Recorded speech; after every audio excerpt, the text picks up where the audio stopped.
Hello and welcome. Happy Thursday. It's Josh here with On the Wrong Lead. Man, I'll tell you, if you want to talk about racing falling off a cliff, comparing this weekend's racing with last weekend's is it's a little tough. But I think we got some fun races here to talk about. And so I want to bring in first my partner in crime in Vegas.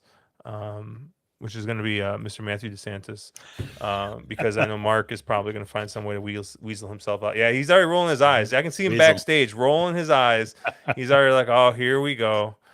He's looking at his phone. He's probably texting me like, you jerk. But Matthew, thank you for joining us on such short notice since of course. Since Caleb decided that he'd rather spend time with his family when he's out of town and stuff like that than priorities. With us. Yeah. He's back home in West Virginia. He was talking about possibly going up to Mountaineer. I don't know if that happened. I know they canceled one day because the ambulance, they were protesting against the ambulance. Is that what it was? Yeah, the jockeys were protesting. The ambulance didn't get there quickly enough after falls. Yes. Yeah, if the weather can't get you, the ambulance will, apparently, when it comes to cancellations. But yeah, how you doing, Matthew? What's up? How we had a busy week last week, and you get to breathe a little bit this week? Yeah, it was weird. On Tuesday and Wednesday, I didn't have anything to do. I just sat and watched reruns of Law and Order on Sundance for an obscene amount of time, and I was just like, this is delightful, and so I just it was great not to have to worry about 87 million races going on and when the past performances were going to come out and everything like that. And you're right, it's a little bit of a lull this week. We still have a lot of stakes races, but then we're right back into the Royal Ascot stuff next week. So, there's something to look forward to on the horizon as well. Yeah, I was planning on possibly trying to do a Royal Ascot thing, but in order for us to do it, we need Caleb because he's apparently the only one who understands it. Look at Mark. Yeah, look at you see Mark. Mark is just so upset. I'm keeping him backstage for a little bit longer. Although he's actually got the power to bring himself in, so maybe I should bring him in. Hey, Mark, how you doing? I mean, come on now. Caleb and I equally murder Royal Ascot. I love that place. Hey, with the way horse racing's been going lately. No, we're not talking about any CDI products. So we're not talking about that. No. I mean, all you got to know about Ascot is in the big fields, there's an inside and an outside bias, especially in the straights, and you just have to understand that. Those biases matter, and that for some reason the Ascot board is just never very efficient, and it doesn't make a lot of sense. And the connections as far as jocks and trainers take all the money, so you structure in a way where you find those prices, and it's not that hard. It's fun, and it's also a race where if you're a person that naturally is inclined to 5-horse exacta boxes, you can actually play those at Ascot and make an absolute small fortune because. You got 25 horses or 30 horses in a field. You can play those stupid kind of wagers. So, yeah, and then you just miss all of the 5-horse exacta boxes and wonder where your money went. And Sophie Doyle tends to do really well there. So just bet Sophie. There's a few good angles. Holly Doyle, Holly Doyle. Oh yeah, Holly does. Yeah. Wrong Doyle. My bad. Wrong Doyle. They're not even related. No, they're not. I just screwed them up. My bad. That was terrible. Wow, look at Mark thinking all Doyles are the same. This is ridiculous. All Doyles are the same. Clearly, somebody's already gotten in the Jungle Bird juice from this weekend. Tonight. I'm bourboning it. So, I'm scotching it because. All right, very nice. Yeah. So Jay saying good eating, gentlemen, and me as well. So I don't know what that means apparently, but I'm being fancy today. I got my. Got my little tumbler of wine here. Very nice. I picked my wife up from work, and she was. I could already tell, she kind of had a rough day. I kind of had a rough day. I'm like, let's go do a wine tasting before, right after work here. So we drove over to the winery here, did a little wine tasting, and nice. So. We have famous people in the chat. We look do at have John fans. Doyle. Yeah, Emily asking about John Doyle, her she hasn't partner called in me a crime square there. yet, so I'm a little disappointed. But Yeah. Well, Jay's I keeping it simple here. actually was doing research on optics plots tonight too for this. So like, it's serendipitous that Emily's in the chat. Yeah. I will say the optics plots have not been doing well for me, but I probably am just reading them wrong. It's probably all on me. But they've actually been really good. Honestly, where they've been really good is at Woodbine. And I have a double here live at Woodbine. I need the five or six here. I got a nice little double going here, but yeah, it's it's a crazy, it's a nice to get a little bit of lull here before racing kind of picks up. Obviously, with Emily in chat, I will shout out the Hawthorne contest next weekend, the 24th and 25th. I'll be playing in the regular contest. There's also an invitational, which is a little too rich for my blood. But hey, I think on Saturday theoretically I could win a seat into the invitational. So. But it'll be fun. Our friend Matthew Bickey's coming up for it, so I know he's coming up. So I will be trying to get dinner with him. I gotta talk to Emily, see if she wants to go out to dinner. But she sometimes brings her dog. She's a dog mom, so I know she doesn't want to leave her dog alone the whole night. And then I think Mr. Ed DeRosa might be coming up. Whoa! So yeah, so. Get the Skyline chili ready, and I mean Skyline chili. If Tiz the Bomb wins this weekend, then Ed's gonna come up in style. style. Oh God! He's gonna. If Tiz the Bomb wins that race, he's gonna be insufferable for like the next 3 months. Yeah, he is. Tiz the Bomb. But I appreciate that because if Simplification ever wins another race, I too will be obnoxious for a prolonged period of time. I was going to be much like if Charge It ever wins another race, I will also be insufferable for a long period of time. I was really into last weekend where Andrew Champagne tweeted something out like, "Can we stop making Charge It a thing?" And so Mark like fired back and he's like, "Can we stop making Forte a thing?" And nobody said anything to Andrew, but as soon as Mark tweeted that out, you just saw people coming out of the woodwork just start attacking Mark. Yep. Even though the whole joke was, he's going after Andrew for Andrew calling his horse out. Right. And everyone's like, this guy's an idiot. Like I can't. He ran second in a grade 1. Like what? Like why is anyone listening to this guy? So somebody accused my mother of smoking while I was pregnant in that stream. Yep. I got accused of being dropped on my head as a child. I mean, like if you pick on Fort, also all of the Twitter, the Twitter horse racing experts come out and come after you. It was rough. That's known as Monday on Twitter. Right. It was on Monday on Twitter. So, and I will say, based upon like YouTube comments and online comments, Forte and Hit Show have very adamant fan bases because there were a lot of Hit Show people leading up to like in the YouTube comments and just like, this is the horse. And I'm like, you mean the horse that's going to finish 4th? I agree with you. And so, it was interesting to see, who you can go after and who you can go after and then nobody cares. When you like go after a particular, like if you go after Angel of Empire, everybody's like, all right. But then you go after Forte and all hell breaks loose. So it just baffles me like that. I don't understand it. Cause I mean, I know, Josh was a big Hit Show fan and I mean, there's a few of them out there and whatever, they have their reasons. And I mean, if you want to make the argument, he ran the best Kentucky Derby race, sure. That's fine. But man, Forte, wow. I was just blown away how many people are just adamant Forte fans. And I mean, Tacitus 2.0. I love it. He's gonna take money every race he starts the rest of the summer, and I can bet against him in every single one. It's gonna be a great summer like that. Mark and I don't know. You can boo all you want. Oh, I don't know who's a bigger bad guy. Mark with Mark just bashing the heck out of Forte, or me betting Repo Rocks and White Barrio in the Met Mile last week. So. And every Baffert. You had every Baffert. I did have all the Bafferts. I think the combination makes you the worst human being. I was singled the national treasure in the Belmont. Just like, it was. It's a bold bad guys. So you singled the horse that's desperate to get a mile and an 1/8. Got it. Well done, Josh. Well done. Yeah. Wow.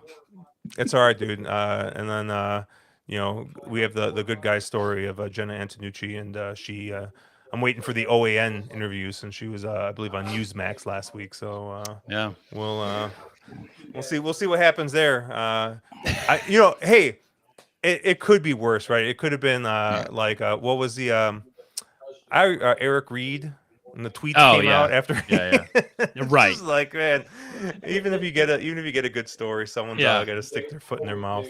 It's funny. You and I were talking about this just jokingly about the, interviews with Jenna, and but to some extent, it's like that's who's going to talk about horse racing. Like MSNBC is not going to do a story about horse racing other than like Churchill Down deaths and like how they want to shut down the sport.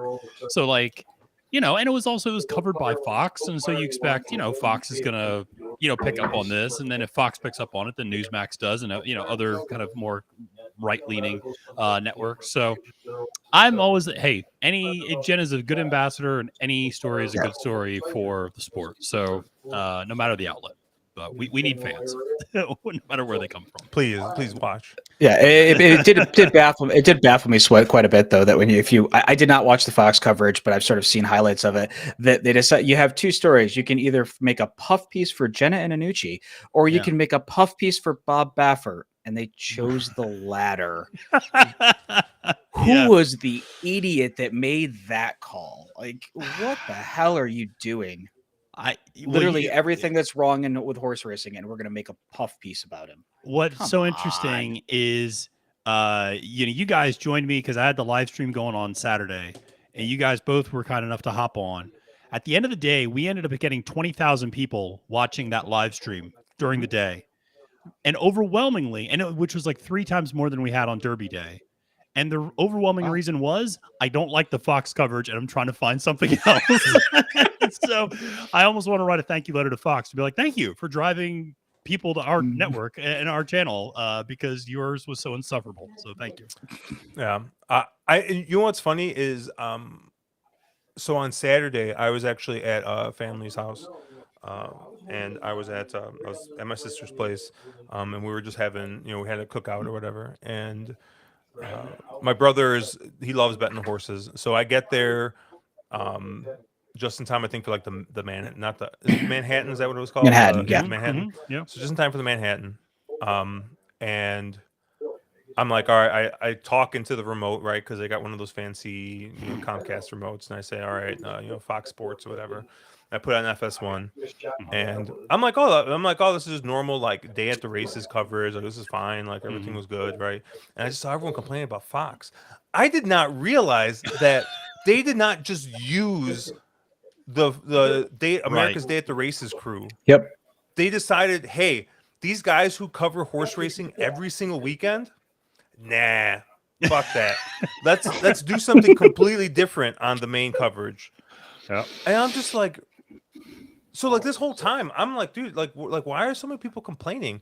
And then it wasn't until someone explained to me, like, no, like the Fox like actual Fox was different than the FS1 coverage. Yep. And I'd been watching the FS1 coverage the entire time. And I'm like, how dumb? Like, why didn't they just use the FS1 people? Apparently, they had the approach of let's make a stream for hardcore horse racing people, which would be FS1, and then the casuals would go over to Fox. But the problem was the hardcore coverage wasn't actually designed for hardcore people. It was designed for, people who watch, a half dozen races a year. And then the regular Fox coverage was, I don't know who it was designed for. So they didn't capture either market, and you ended up with people who actually wanted to hear legitimate conversations and legitimate opinions and going to something like Matthew's show on Trust the Profits, which I think he did a great job on. And clearly with the numbers that you're turning, they completely missed the mark. So yeah. No, it was honestly, like FS1, it was like for people like my dad who like watches like sporadically every other weekend or something like that, and like knows enough about horse racing and knows some of the names, but is not like, super, super deep into it, but knows enough to know that the regular Fox coverage is more puff. And so he's going to go to FS1. But yeah, it was something else. It was some interesting decisions, but I will say Yeah. that your dad's not just the average guy either, because I mean he's managed to block like 40,000 people on Twitter. So Everybody has superpowers.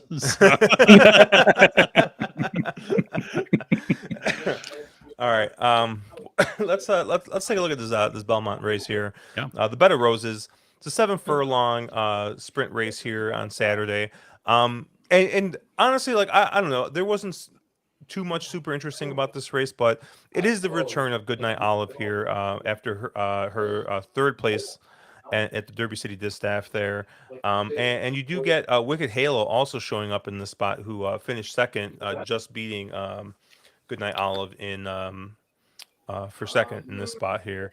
But yeah, I don't know. You get a couple of horses that Goodnight Olive has already beat, such as Caramel Swirl. And you only get 5 horses in this race, but I mean, did you guys really see any way around Goodnight Olive in the spot? I didn't. I kind of just singled Aid. The Belmont card isn't like super interesting to me, so I don't know if there's really going to be anything I'm playing here. But I thought this looked like a really good spot for Goodnight Olive to kind of bounce back off that third place. But what do you think, Mark? Yeah, I think if you watch the Derby City Distaff, that was arguably the worst ride that Arad Ortiz has put out on a horse in about 5 years. He found every single way to get his horse boxed in, have no place to go, and by the time he found, almost the entire stretch run, and by the time he finally did get out, he had a horse, and the horse was moving. But she can't. She's not that good. I mean, she's a very, very, very talented filly, and she's been the best in this division. I don't think she's a monster or anything, but she's just been the best of the division for quite some time now. And Arad found a way to make her get a loss. Now, I honestly, I think that probably gets you a little better price come Saturday in this race. You're going to probably get, she should be 2 to 5 in this spot, and maybe you get even money on her. Mm-hmm. I think she's just absolutely much the best in here. I just draw a line to that Derby City Distaff. That's 100% the jockey's fault. It was an absolutely terrible ride, and I think moving forward, she's, until somebody else shows up and legitimately can beat her, she's just the class of the field right now. So yeah, I mean, I think she's a lone A on almost everything for me. I mean, obviously you can make it an argument. I think Wicked Halo would be the horse I would be more interested in here if you wanted to make an argument for a quote unquote another horse. She ran second at Derby City. Madeira got absolutely just crazy, had everything fall her way. I think Wicked, Halo may have some upside, but I think something has to happen. Goodnight Olive has to have another terrible trip for her to be, to not win this.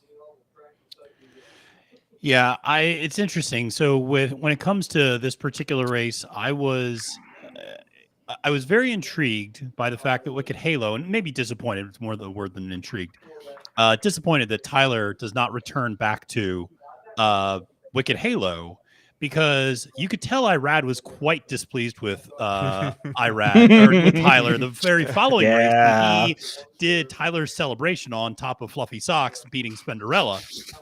And I'll tell you what's going to happen is Wicked Halo is not going to box in Goodnight Olive this time when Jose Ortiz is aboard Wicked Halo and Irad is on Goodnight Olive. That is not going to be happening this time around. So the only horse that was a little interesting to me, I agree with what you guys said about, I think Goodnight Olive feels very logical in this spot, and I think the size of the field only facilitates that. I will say the number 2 Begin was interesting only in that it's interesting that there's not more natural speed in this race, that a lot of these horses do like to sit off a little bit, and Begin can just go straight to the lead and maybe just tries to take them gate to wire. I don't know if the horse is going to be good enough to do that at 7 furlongs at this level, but you go back to that November 13th race last year at Aqueduct, and that's a speed figure that's absolutely good enough to win in this spot. Whether it's replicable or not, I don't know, but you're going to get a big price. But I think for most people, self-included, this is going to be a single and move on. Yeah, I would say the one thing I would move Begin up quite a bit with is they're calling for quite a lot of rain on Friday, over an inch of rain on the track. And if this does come up less than fast track, maybe it's good, maybe it's a little more sloppy. I think it does move Begin up quite a bit. She's a horse that's shown she does really get off or over an off track quite well. So that would be where I would move her up with. I think she's up against it. I think she's just way too slow, unless she gets a little help from Mother Nature.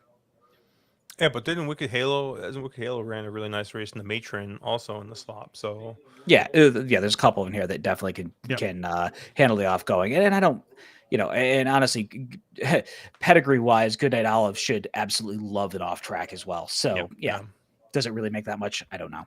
Yep.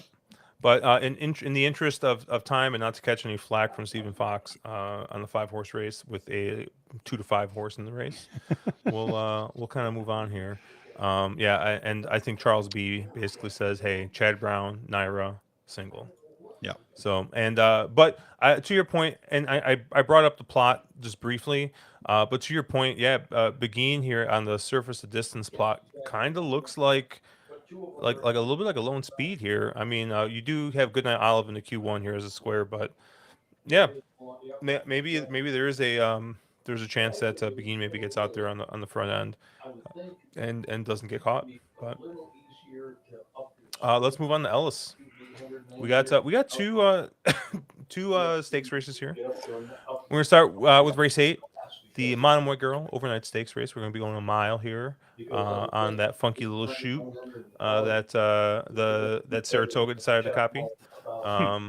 But we'll be going here. It's a return of Wet Paint, the Kentucky Oaks favorite, who finished 4th by 3 lengths there in that race. Who's your filly coming in here? 7 to 5 off of what I thought was a really good effort there in the Black Eyed Susan, and not a terrible effort necessarily. I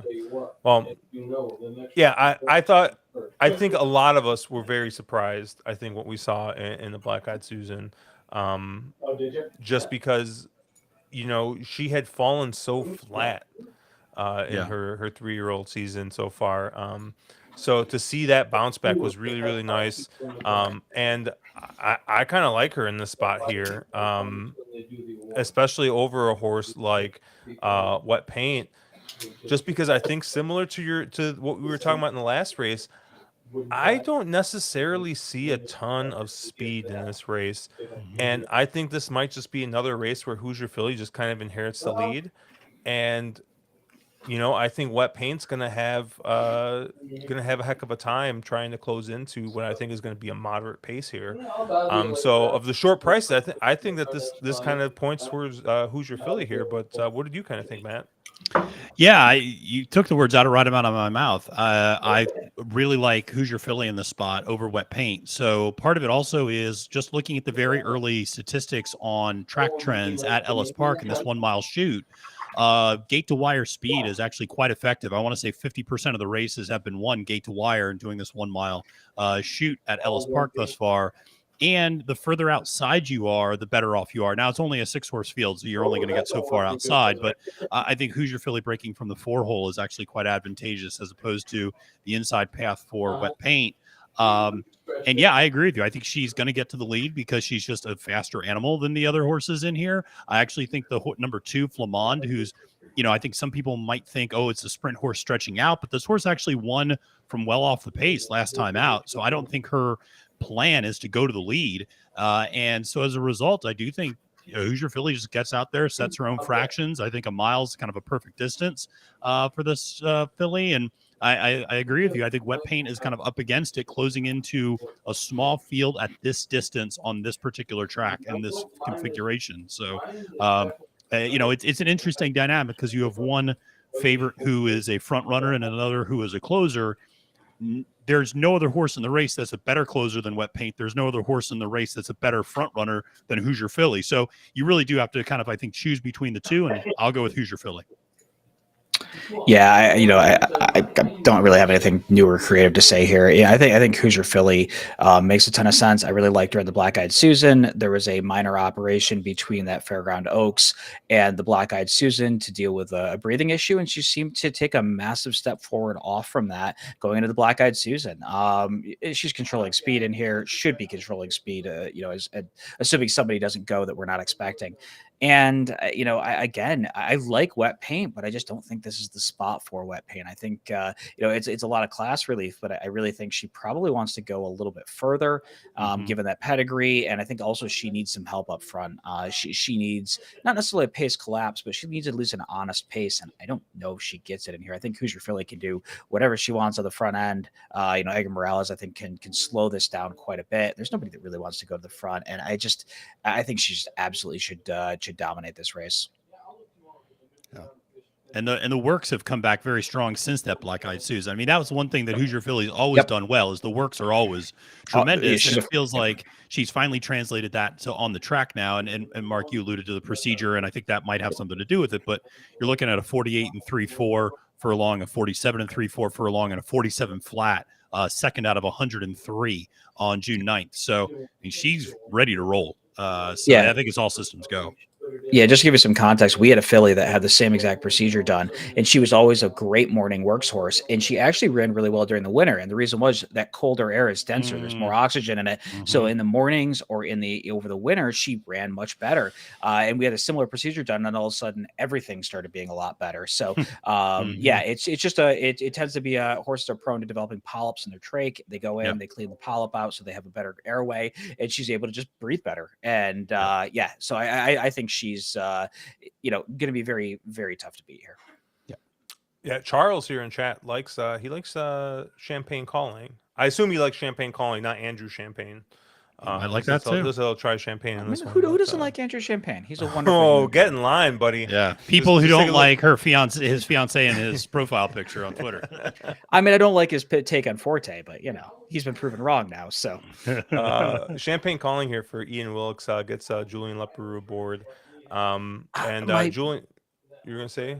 I was going to say this sort of thing. You sort of have the same problem with Champagne Calling that somebody like Wet Paint does. Is that I really think Champagne Calling needs a bit of a setup up front. If you look at that last race, that optional 100, that horse got quite the setup up in front.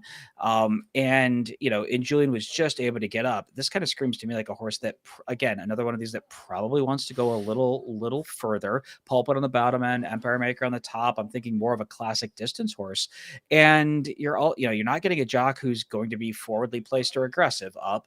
And this is a horse that probably needs that same sort of trip with a pace setup that she got in the last. I just don't see how this sets up. I wanted to like her because she's a horse that's definitely improving. That figure was a massive step forward from February to May. She's second off the long layoff. A lot of things to like just from a form cycle standpoint, but she needs to take, she's just not going to get that pace setup. I just don't see how it happens. I don't know. The last race, they went 23 and 4, 47 and 4, which is not exactly flying. No. So, I don't know. It looks like this is a horse that closed into a slow pace, but I don't know. I think it depends. I think it depends on where, because I like her a little bit too. She was kind of my third choice in this one behind Hoosier Philly and Wet Paint, and so and the fact you're getting a little bit more of a price is obviously appealing. What I'll say is, if Julian can sit her like third or fourth out of 6, because you figure Wet Paint's going to be dead last, and there's a good chance Sabra Tough is going to be second to last, and so if this horse can sit something like fourth, maybe you could make the argument maybe this horse gets a little bit more of a crack at Hoosier Philly up on the front end. If anybody challenges and presses Hoosier Philly, maybe that's beneficial. I view the 5 strictly as an underneath play to include in verticals, but that's just kind of where I would go for value using the 5.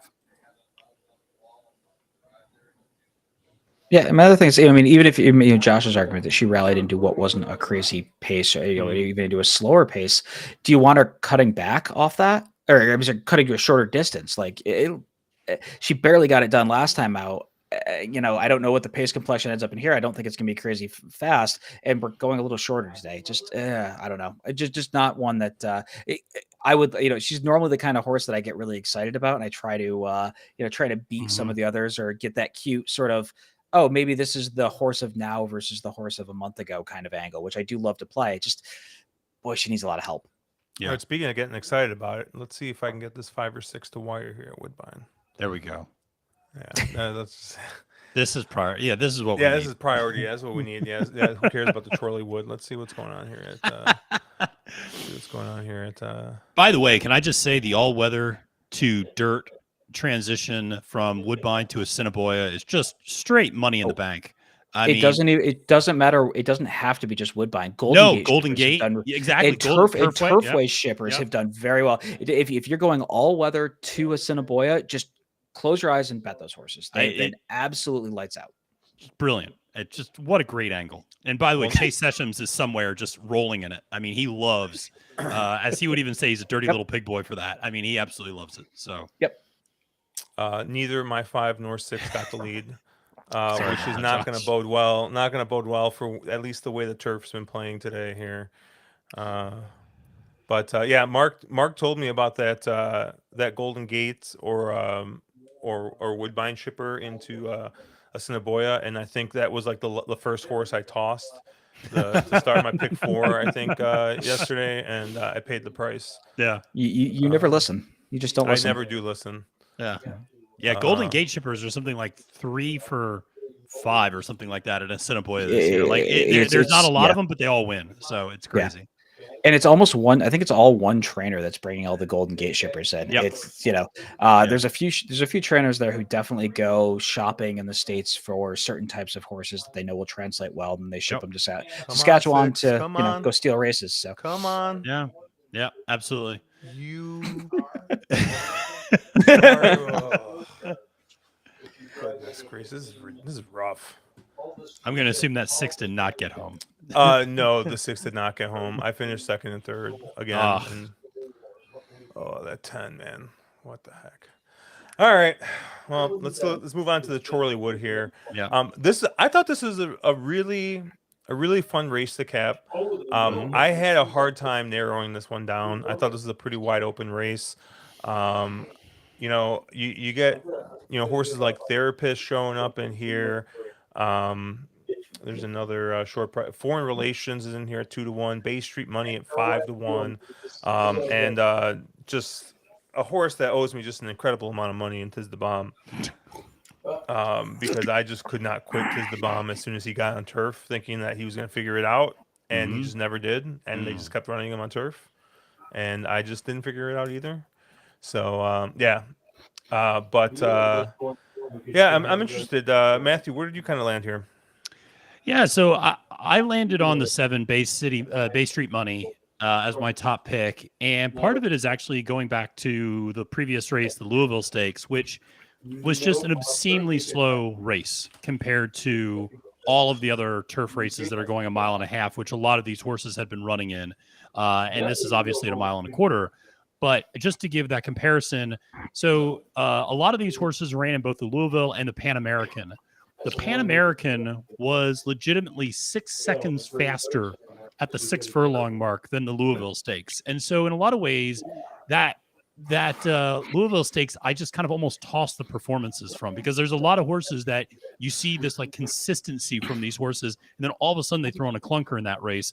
I'm willing to kind of toss that just and chalk it up to just a really anomalous pace situation. If you look at everything else that Bay Street Money does, extremely consistent horse, and has run well, in this kind of Kentucky circuit before. Like I said, the last time out was not great, but this horse was moving in an upward trajectory. He's always attracted a lot of really good jockeys as well. Corrales has actually jockeyed this horse to his last 2 victories, going back to Keeneland and Churchill of last fall. Maker going a little bit longer on the turf is generally not a bad idea. So that was where I went. But Josh, like you, I had a hard time narrowing it down on this one, and this felt like a very spready race to me. I think people could make a very logical argument for 4 or 5 horses in this race. What did you think, Mark? Yeah, I didn't really know what to do. I know Matt brought up that whole conversation about the Louisville and what do you do with that race? Because there's a lot of horses that normally sort of run, that ran terrible and came out of that race. So do you just kind of cross a line through that? Does it actually matter as far as, form cycle or performance goes? And I tend to take Matt's take, which is just kind of ignore that race and look back a couple back beyond that. That race was the figures out of that race make no sense whatsoever in relation to most horses' regular form cycles. So I tend to agree with Matt that you kind of draw a line through that. And the horse that I actually ended up on top with, and I don't know how, and this feels like such a Josh horse, but it's the one horse, Hidden Stash. This horse on paper should get all sorts of loose. He should be the controlling speed, and there's really no other speed in this race. And he did the same thing though in his last. Well, I mean, he had a little pressure in his last race, but he should get more loose today. You know, Victoria Oliver, this is not, first times Blinks doesn't have great angles. And this is a horse that actually is 0 for 8 on turf, has a couple seconds and a couple thirds, has never actually won. So there's a lot of things here that make you kind of scratch your head. But the speed figures that this horse consistently throws up really fit in this field. And, I think this is a horse that there's a bunch of these that I think want to go further than this at this point in their careers. There's honestly half the field you can make that argument for somebody like a therapist or somebody like a foreign relations or, maybe even somebody like a Bay Street Money. I think Hidden Stash is actually a horse that this is probably for. So, I mean, my game is hopefully they can go out to the front end, keep the the fractions reasonable, and he can get really brave at a dumb sort of price on the front end. So I thought he was super interesting in here. I liked a few others, but let's go to Josh and see where where he landed. Yeah, I didn't know what to do with the one. When I looked at the optics plot, the one is seen pretty forwardly placed here. But so is the 3, Fenwick Station here for Eddie Keneally. And I don't know. It seems like a race where there's a lot of horses that could maybe inherit the lead that aren't necessarily need the lead types. Obviously with Hidden Stash, you do have recency in that his last race, he did go out and get the lead. But yeah, I had kind of a hard time with this, like trying to get a solid pace picture here. I actually ended up landing on a horse, the 4 Vivar here for Robert Medina and Julian Leperoux. And I kind of landed here because I thought that this might be a horse that is going to get a little bit better with a little bit added distance, right? This is a horse that hasn't necessarily run more than a mile and 1/8. Is a 4-year-old here, so this is kind of when you're going to want to start stretching your horse out to go these longer distances. And yeah, I just thought that looking at the pedigree and looking at kind of the way that this horse is kind of almost kind of an every other here type horse. I think third off the layoff here, stretching out. I think this is going to be a really, really good spot for the 4. It's kind of my top pick in this spot. I was kind of bouncing back and forth between the 1, the 2. I mean, they all make sense. Fenwick Station, if he gets loose, which I don't necessarily know if he will, but he does have a race. But that was also with Saez aboard, where he kind of got loose, and you get Martin Garcia instead, who isn't necessarily as aggressive as like a Luis Saez is on the turf. You get a horse like Punch Hard, who has been on the front end and wired a couple of these longer routes. So it's really tough to kind of see where you're going to do what you could do here. I think basically everyone except for Tiz the Bomb can win this race. So but no, I really like the 3 inside horses, the 1, the 2, and the 3. If I end up playing the sequence, I'll be using those 3 horses somehow. But I think my top pick in here is probably the 4 Vivar here. Once again, looking at the optics plot, I mean, you get this big Q2 square here. It just seems like going to sit in that, kind of second or third pack, and is probably going to get first run on the horse like the 6 Foreign Relations, who's your 2-to-1 favorite in this spot. Yep. That was actually one of my notes, was that Optics Plot really liked this 4 a lot, or that it was a very appealing horse to use when looking at Optics Plot. So that was my second choice. So I'm with you, Josh. I think there's a lot to like there. And Mark, I agree with your point. And it's funny, I couldn't help but think back to a race we saw last weekend with Warlike Goddess, and a horse that really likes 1.5 miles. And when you cut the horse back to 1.25 miles, she's a different type of animal. And it is kind of interesting, like which of these horses that have been running the 12 furlongs are going to be able to run 10 furlongs and, and still like that a little bit. And so, yeah, I think that's kind of the big question here. But this feels like a very spready race if you're playing horizontally, obviously. I mean, I don't have, while I like the 7 as my top choice, there were about 4 other horses that I would probably include in this sequence. So, I was saying none of us have gone there yet, but what do you do with Foreign Relations? I mean, Foreign Relations is 2-1 on the morning line, is a horse that seems like a very different animal since they put the horse back on turf. Is crossed the wire first 2 times in a row. It is, I mean, I realize both those are at 1.5 miles over a good surface, so there's a couple of little asterisks there. What do you do with this horse? Because it almost feels like one of those single or toss kinds, maybe. Yeah. I don't understand the morning line. The morning line just feels terrible because there's nothing that makes Foreign Relations that much better than anybody else in this field. I mean, you know what? That time form came back a 117, and the one who's 15-1 on the morning line ran a 116 the last out. So it doesn't feel like there's any real difference. I mean, other than the horses run 2 in a row. I didn't know what to do with Foreign Relations, though. Yeah, I didn't really know what to do either. I mean, I just marking down on my kind of, when I make my marks, I mean, he was kind of my 3rd or 4th choice. So if he's my 3rd or 4th choice and he's that short of odds, I'm not going to be using him in my tickets, because I agree with you, Mark. It's kind of a single or a toss, I think, in that way. And so I just, he might very well beat me, but I'm going to try to use some other horses to try to beat him. And one of the horses that I'm interested in, and I don't know if you guys took a look at, was the 8 Media Blitz. And this was a horse that's just interesting to me because Maker brings this horse back, second back from a 14-month layoff. And it's not as if this is a horse that has a purpose in the race other than to win. In other words, this is not a rabbit for another Maker horse to kind of run into a pace. This is a horse that's entered, I think, on its own bona fides. And I just wonder if second back you get this kind of big buyer speed figure progression from a horse that, ran a very close up 3rd in a couple of grade 2 and grade 3s before going to the bench for that long. So that was a very intriguing horse for Maker for me, with Ricardo Santana aboard, who, again, might be a little bit more aggressive and get that horse a little bit more forwardly placed, even if it's sitting 3rd or 4th early rather than sitting 6th or 7th early or something like that. So yeah, that was my same. I had the same take on Media Blitz. I heard the horse I had no idea what to do with. If you go to that 2-back performance, that probably is the fastest figure in the field. But there's obviously the long layoff concerns. That last out Indiana Grand race was clearly just to get some legs under the horse and to see what they had.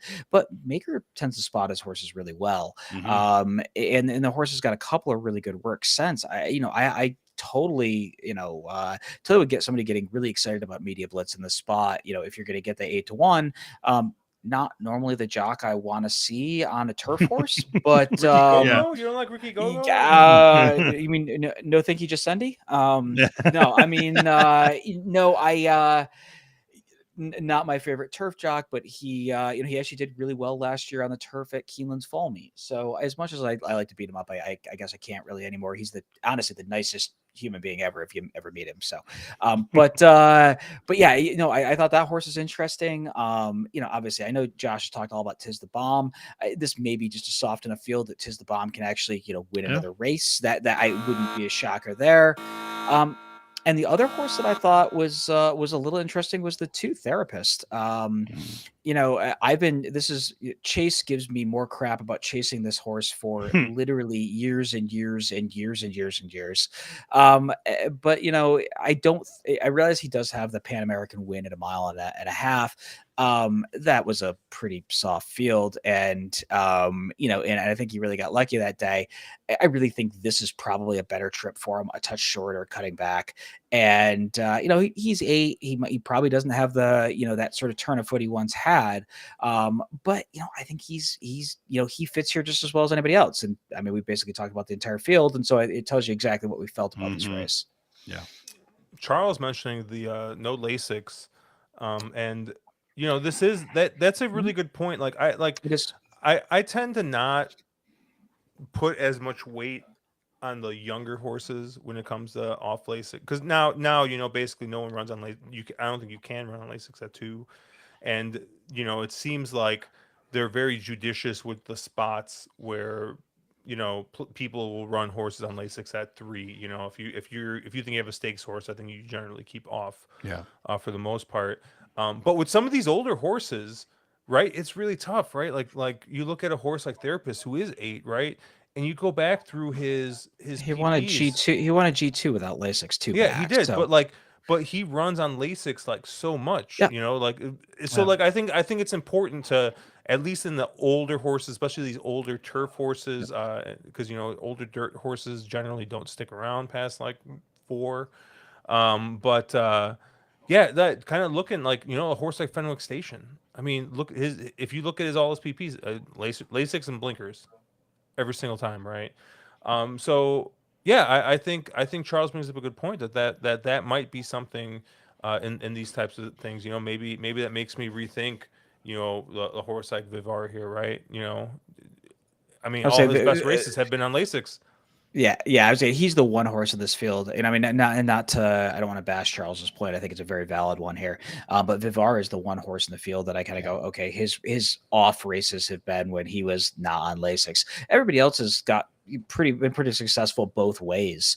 Hidden Stash, one of his best races without Lasix. Therapist has a G2 win without Lasix, and you can go through the field. There's a bunch of them that have done very well without. Fenwick Station is always run on Lasix, so he's a bit of an unknown quantity. But yeah, it's I think it's a valid conversation to have about this race. Yeah, and I typically, when it comes to the Lasix thing, I certainly look at the horses, but there's also certain trainers that just on-off Lasix. Yeah. I mean, quite famously, Ken McPeak is one of the biggest discrepancies between horses on Lasix versus switching off. And so that's usually something that I try to take into consideration as well, is just looking at the trainer angles and trainer statistics on-off Lasix. But Brad Cox is another one. Brad Cox's horses do not run well without Lasix. So. Yep. So. Yeah, I think this is a very wide open race. I think if you like any prices in here, you're gonna get your price. Mm-hmm. I thought it was a kind of a fun race, but let's move on to Haskell Preview Day. There's probably only a day and a half that I watch Monmouth Park. Just kidding, because sometimes I wake up early and it's the only thing running, and I bet it. But yeah, I wait, hold on. You woke up early and Monmouth was on. Yeah, but what early is for me early is like for you? 10:30. Yeah, like 10:30 in the morning. The Monmouth doesn't run that early. Come on. Yeah, They do. No, but 11:30 Eastern time they do. 10:30 God's time. Yeah, 11:40. Yeah, like 11:40, dude. Yeah, Flyover State time. Okay, I keep forgetting Flyover State time. But but the Pegasus, which most notably couple of years ago was the only loss for Maximum Security, I think, in his or at that point was his only loss. He got beat by, was it We the King or Serve the King? Oh yeah, that was that Chad horse or Pletcher horse. Pletcher horse. Yeah, we the King. Yeah, that sounds right.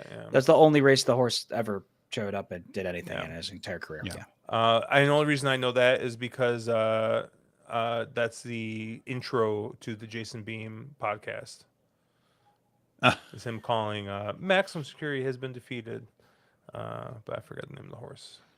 Anyways, to return to King's Barn, and I know our friend Horse Guy Mike Pellerin was a huge King's Barn fan. Is Is he still all man? oh, man, he's all over it. I should have seen if he was free tonight, so I could have just buried him again. But yeah, Kingsbarn's showing back up here, and yeah, I don't know. I thought this I thought was another fun race. Like, I mean, Kingsbarn's going to be in here. He's 8-5 on the morning line, and I'm probably going to just like absolutely jinx myself here, but I believe Kingsbarn's a little bit of a takeout reducer in the spot here. I'm interested to see Mark. What did you kind of think? I know you're the biggest chalk player known to man, and the squarest horse player in the history of the world. I'm clearly the squarest horse player in the history of the world per Emily Optics. I'm not going to argue with that. But Stephen Fox, I'm sure, is in chat, and he's a bigger chalky weasel than I am. So, with that being said, I don't hate Kingsbard in this race. He's clearly the quote classiest horse in the field. But my issue with him going into the Derby is still my issue with him going out of the Derby, and it's the fact that he's just not that fast. He's never run a race that makes him fast enough to really compete with these older horses. He's going to take money because Louis is up, and he's going to take money because he's in the Todd Pletcher barn. And people are using him as a defensive favorite. They're saying, oh, well, he's got all the the quintessential step up reasons, right? And but what's he really ever done on the track? His Louisiana Derby was a nice race. I'm not going to take that away from him, but who was he beating in that race? Disarm and Jace's Road, horses that have come back to really kind of do nothing. So Disarm just won a race, stakes race last week, didn't he? He won the Matt Win. Yeah, he won the Matt Win. Is it? Okay. Well, I guess then he's technically he's been. If it doesn't happen in the state of New York, Mark doesn't care. It didn't happen. I mean, honestly, if it doesn't happen in the state of New York, it didn't happen. Or in Saskatchewan. In Saskatchewan also. Right. Of course. Happened there. Yes. Is Hastings in Saskatchewan or no? It is not. No, Josh. No, geography is not your strong suit. It is not. But where I landed on here is the sort of new shooter here, and that's Subrogate, the 6 horse, horse that broke his maiden second time out, albeit going 6.5. So he's a horse that's never gone 2 turns, but he has a pedigree that say he should get 2 turns, and I've heard these Arrogates are actually pretty okay. So he has, I think, every right to stretch out and like it. From a barn that doesn't tend to have him cranked first time out, and he ran a really nice race in that duck race. Went to Belmont, won a nice 6.5, and in his figure from that 6.5 furlong came back really massive.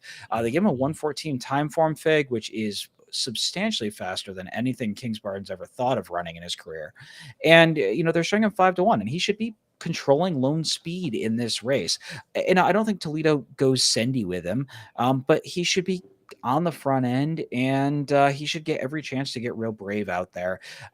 He's going to be the one to catch, and I think he's probably the horse to beat here until Kingsbarn takes that step forward, which it always could happen. Kingsbarn could get better. Maybe he takes a step forward off that Derby. He's definitely matured a little, but I don't want to take a short press on Kingsbarn, hoping that happens when there's another horse in the field that I know has already taken that step forward.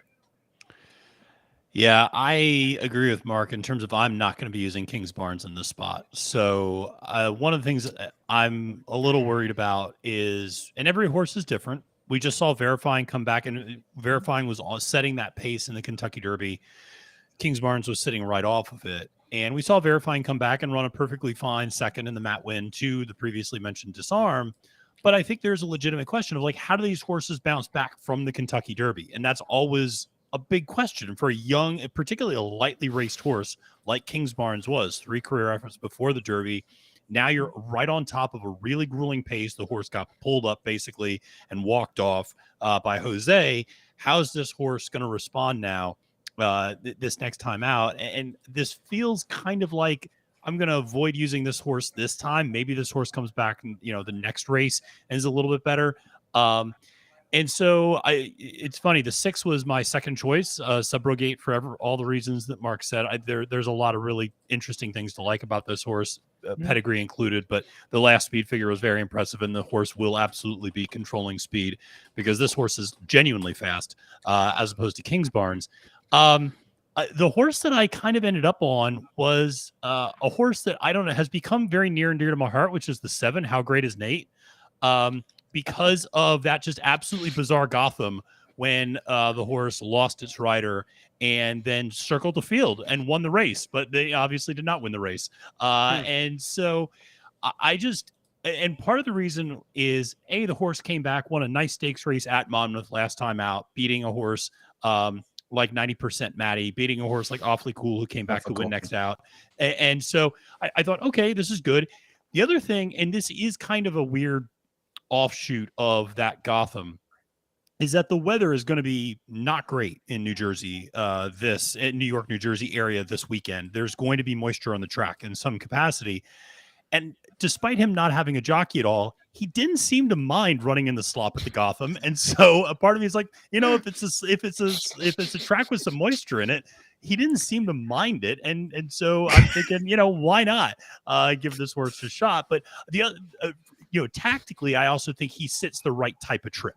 In all seriousness, because he's going to sit right behind King's Barnes, I think, and Subrogate. He's going to sit that kind of pocket trip or kind of second flight and kind of have first crack at it. So if Subrogate can't get the distance, if King's Barnes is a little compromised by that Derby experience, I just think this is a horse that can capitalize on it. So that was ultimately where I went up top. But I'm going to probably use a couple of horses to beat King's Barnes in this place, playing vertically.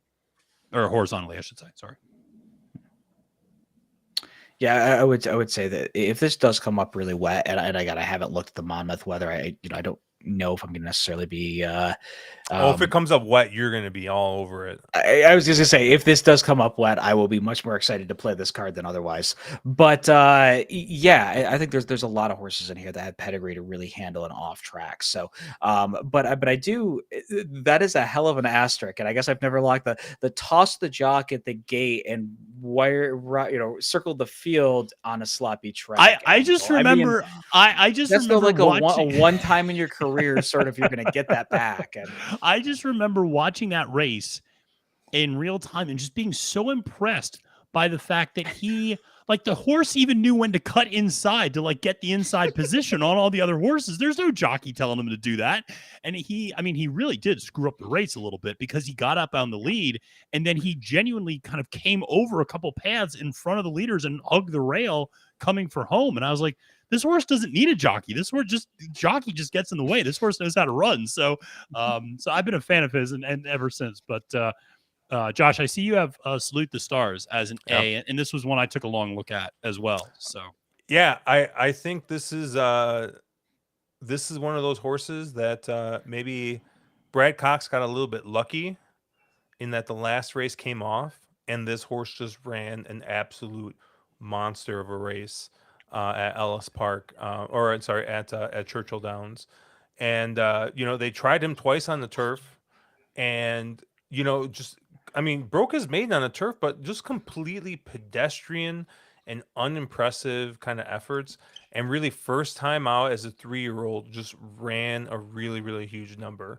And Mark, correct me if I'm wrong, but well, you're not really a Sheets guy. Isn't that the Sheets angle, right?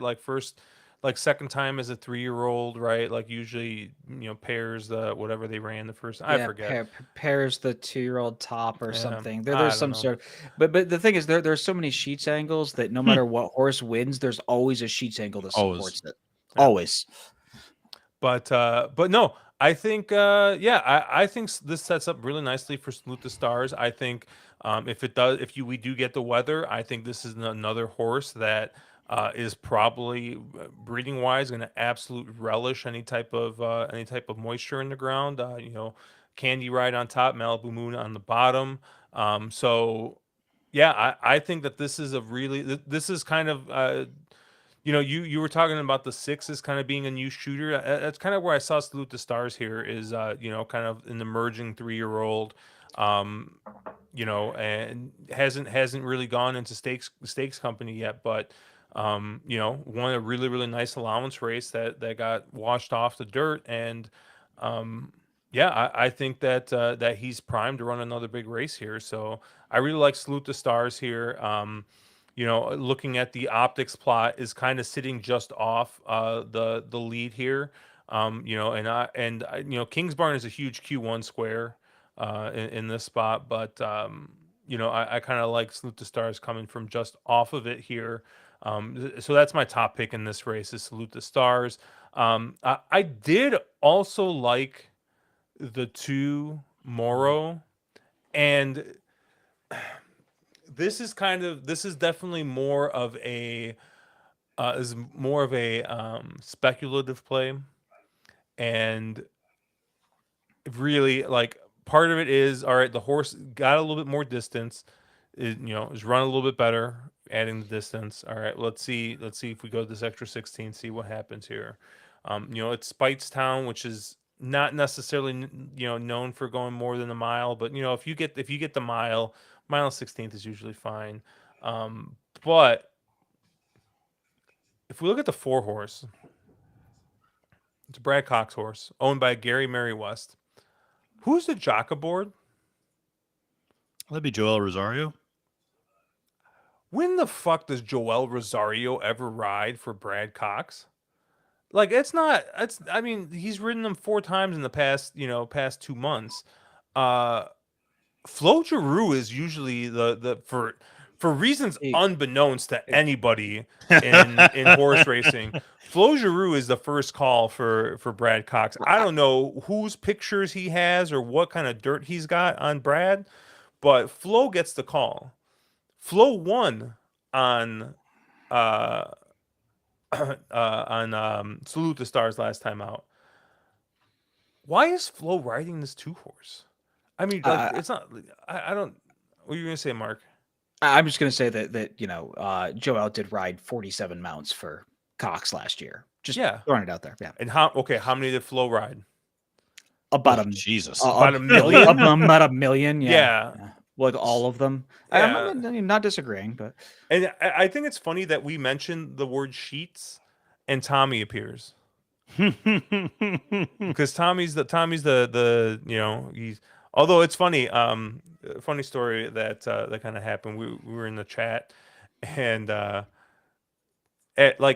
Tommy, he's kind of a stream of conscious kind of guy, right? He'll just start typing stuff out, and he'll type stuff out, and then he'll type another sentence where he figured shit out while he was typing his long paragraph. The previous sentence. And so he was typing, and then he's like, "Wait a second, I won this tournament not using the sheets, and I won this other tournament not using the sheets. Maybe I shouldn't use the sheets anymore." So it was just kind of like a funny little stream of consciousness he had there. But yeah, no, I know he's still a big sheets guy. But yeah, no, I don't know. Improving 3-year-old, right, is adding distance. Improved off added distance, is getting another half furlong here. We've talked about the possibility of weather, right? You got Speightstown on top, Tap It on the bottom. Another just screams, hey, get as much mud as possible in here. But honestly, just the jock switch, I'm not going to say that's the only reason that I'm betting I want to use this horse, but it just piques my interest, right? It just kind of sets off a flag, sets off an alarm. What's going on here? Okay, so I am a little confused. How on earth did Andrew McKeever get an Eclipse Thoroughbred horse? I'm super baffled by this. This is just a strange horse, isn't it? This is such a weird horse. It is. The more I look at this horse, because Andrew McKeever is also 2% off this type of layoff from 31 to 60 days, but he's an 8% trainer, and he's getting an Eclipse Thoroughbred horse. There's so many weird things that this horse must be live. And it's not just an Eclipse Thoroughbred. Look at the breeding on this horse. Oh, I know. With it's also very also very weird breeding. So yeah, it's a weird horse. I made note if of we this breed as well. a pure sprinter to a classic distance horse, what happens? I mean, to some extent, it's what the Japanese do, but it is a weird kind of angle to do that. I would be remiss if we went a single race without mentioning Paco at Monmouth. So I will do that because the angle that is worth noting with number 1 Classic Catch, Todd Pletcher and Paco Lopez over the last 5 years at Monmouth on the dirt, which is actually a pretty decent sample size, winning 47% of the time. in the money 74% of the time. Has never been out of the money in a stakes race before. This horse you're gonna have to use. I just based on that angle alone, like Paco and Pletcher, I'm gonna use this horse in some capacity underneath. And Paco's also hitting at 31% of them. Yeah. I mean, he's just but again, what do you do with that horse? How do you use that horse in a structure? Because the horse is going to take money off all the intrinsics. That's the problem. That Peter Pan was a terrible race. That horse ran horribly. Didn't pick up, I mean, just terrible race. Yeah. So why here? Why now? Like, I get you have to use. It's one of those horses that if it beats you in a pick 5, you're going to be like bashing your head against the wall. Like, okay, I was an idiot but I don't like the horse. No, I don't. That's the thing is I don't really like the horse either, and I'm not going to be using this horse in a pick 5 or any sort of horizontal sequence. But you're right in terms of using this horse vertically. The horse is going to take money. It's like, do you really want to use a 3-to-1 horse in your show position in a trifecta or something like that? Like, probably not. But I just, Paco right now is Paco at Monmouth and Parks is just out of this freaking world. Like, he cannot be beat at those 2 tracks. It's just obscene. Like my buddy the other day, Mark, who lives in Philly, texted me. He's like, what is Paco's numbers on this one ownership group's horses at Parks? Because he's like, I swear to God, it's 100%. And I mean, he's just, he's picking up a lot of live bounce there. So, Tommy's saying that there's kind of a low sales price on this horse. We're talking about the 2 Moreau. They probably bought in after the fact of the deal to keep him as a trainer. So, I don't know. Could be. It's a Juddmonte. Yeah, could be. Yeah. All I think is all I can think of is the island of Dr. Moreau, and like that this horse is some sort of like amalgamation of weird things like they were creating on that island. What about Las Vegas Raiders tight end Forrest Moreau? Well, there's that too.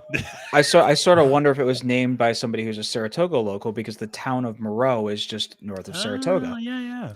I would never know that there is a Moreau town in Saratoga or near Saratoga. You know why? There's no Moreau stakes. This is true. There's not, and there's basically. So how do you that's the only way you know what towns are around Saratoga. But we both have a good friend who does live in the town of Moreau. We do. We do. The one and only John Clendon. I thought he's in Glens Falls. No, he's actually in Moreau. Dude, we always made fun of the joke, like the stakes from where the nearest real town to him is Glens Falls, but he actually lives in Moreau. Yeah. Interesting. The more you know. The more you know. Useless information. Can we get the cool star thing? I want the star thing. Yeah, you should get that sound drop. Yeah, get that sound drop. Yeah.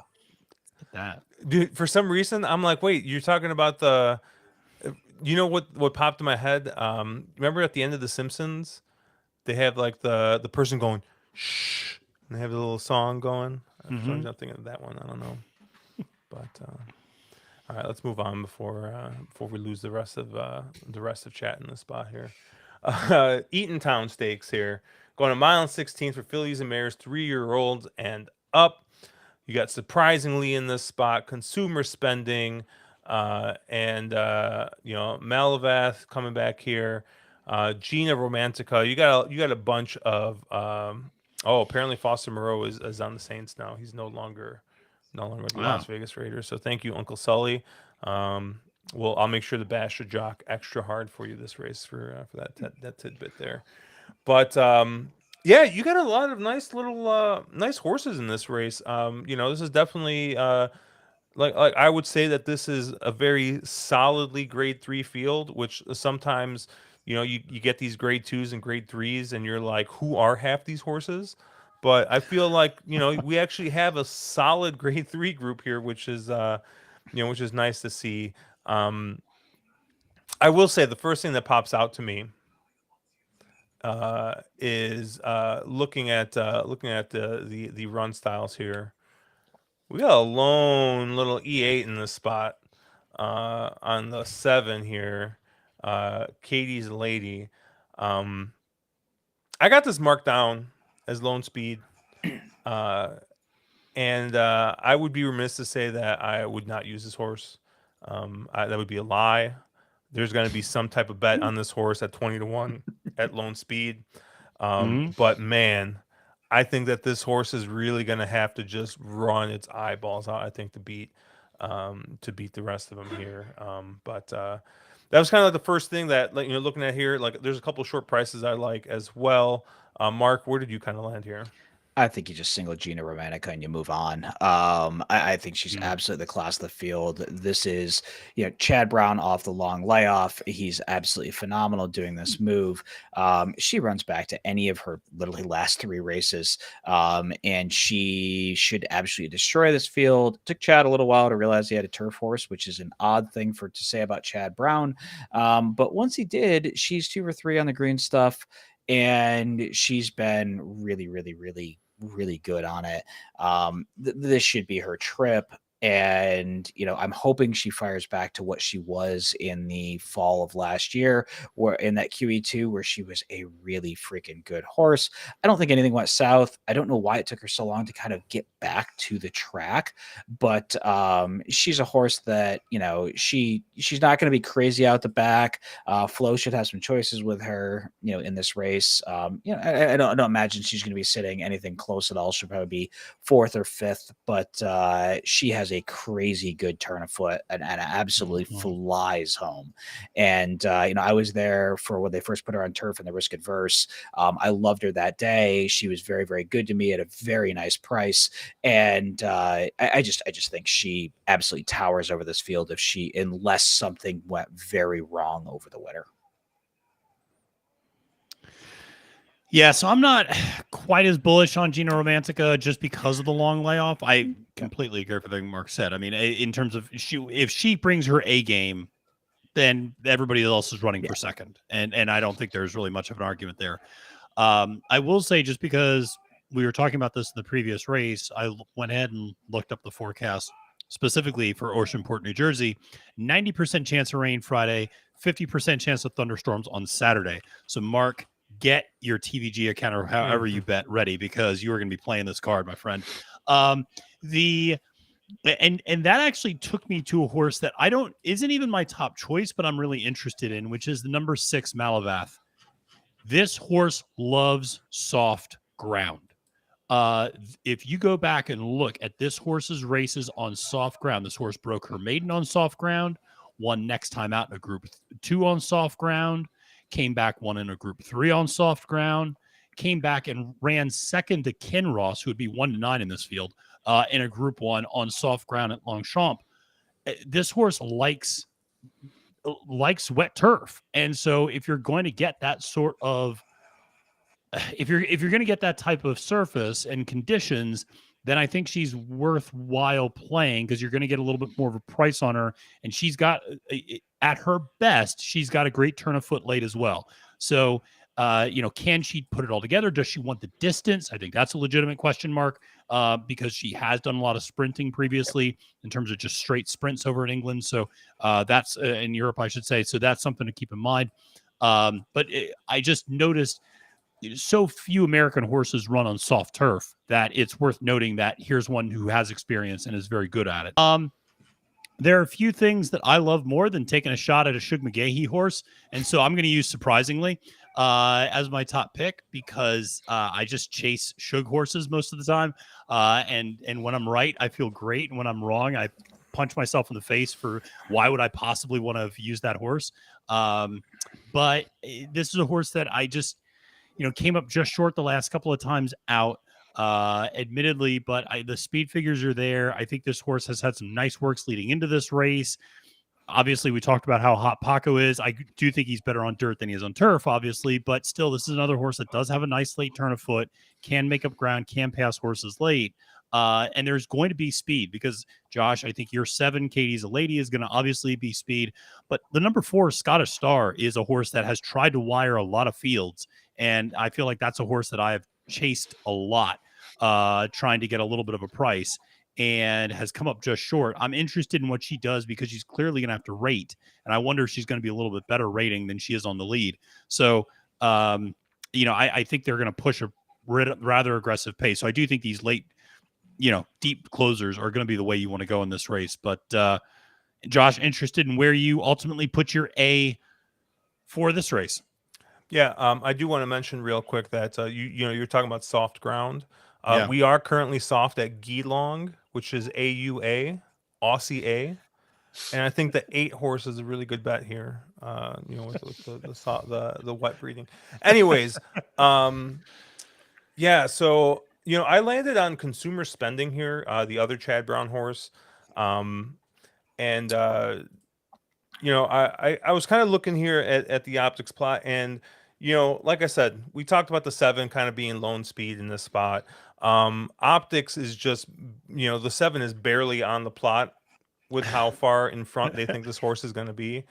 But it gets really interesting once you kind of you look past the 7, right? A horse like the 4 Scottish Star should be kind of sitting in second there along with Vergara a bit. And it doesn't really look like there's anybody with a really, really huge late kick. Flo Giroux getting up for Chad Brown. I will, I mean, me and Frenchman getting up for Chad Brown don't necessarily get along. So I kind of, I wasn't like super interested in the 8. I mean, I don't know. I had it marked down as an A, but I don't know. I just this looks like a pretty formful race. If you can't get anything crazy out of here, out of like the 7, I ended up. I'm going to use the 7 a little bit here. I'll definitely use the 3 consumer spending, who I thought was my top pick here, with Sammy Camacho aboard, who's another one who's winning at a ridiculous clip here at Monmouth. And does ride for Chad quite a bit in Tampa. And I mean, Monmouth is just the Tampa of the East Coast. So, yeah, I kind of landed mostly on a 3. I mean, I guess I might use the 8 a little bit, but I do like the 7 as kind of a a really, really extreme long shot. I can't tell who won, but I don't think that looks like an 8. So hopefully you guys did not follow me at Geelong, because that did not. That was a 13. So unfortunate there. Anything else you guys want to talk about in this race? No, I think I did see most Uncle of the Sully primary saying that if players. it comes up sloppy, Mark says it's a 1-horse race, and who's that? I may have already mentioned Gina Romanica, who's 2 for 2 on an off track. Okay. Okay, that's fair enough. Let's move on. The Salvator Mile here. Grade 3 going a mile here on the dirt for 3-year-olds and up. You got a couple of I don't know. You got a couple of horses that have run some big races here. You got Bourbonic showing up here. You got Riding with Biden. Your morning line favorite is the 9 Arturius. Nimitz Class is in at 7-2. Petulant Petulante. I don't know. Petulante. Oh, Petulante, okay. yeah. At 9-2 there. But it was a pretty interesting group of runners here, and kind of separate to what I saw in other races. I do think you have a bit of speed in here with a lot of Kieran speed points over 6. So I kind of I saw that, and I kind of zigged to the off the pace types, which are the 2 outside horses here. The 9 Arturius, I think, is a horse that probably does need a little bit of a setup. Has run into pretty slow paces as of late, and obviously has kind of shown up. Like, he did win the Curlin, closing into a bit of a slow pace. But yeah, I mean, I think if he gets a little bit of pace to run into, I think that he should be able to win this pretty easily. But I'd be remiss if I didn't use Bourbonic as well in this spot. This was a horse that they were running in all the derbies, in his 3-year-old season. And once he turned 4, they're like, what if we cut this horse back to a mile, right? And I think he ran at least one, but he ran 2 pretty decent races going a mile. And I really thought the cutback was what the horse needed. And then, of course, immediately after they cut the horse back and the horse kind of finds new life, what do? They stretch him out, and then they stretch him out and put him on turf. So it's interesting what Todd's kind of done with this horse, or I don't know if it's Todd's call, if it's Calumet's call, what they're kind of thinking with this one. But I really think that the cutback is going to be key for Bourbonic in this spot, especially with all the pace in here. I think this is just a different horse going one turn. So or going a mile. Actually, this might be a 2-turn mile, isn't it? But Yeah. I think the cutback's definitely going to help a horse like Bourbonic. So I'm going to stick with the 2 outside horses here. I'm going to use Arturius, and I'm going to use Bourbonic. I do have a question mark here next to Nimitz Class.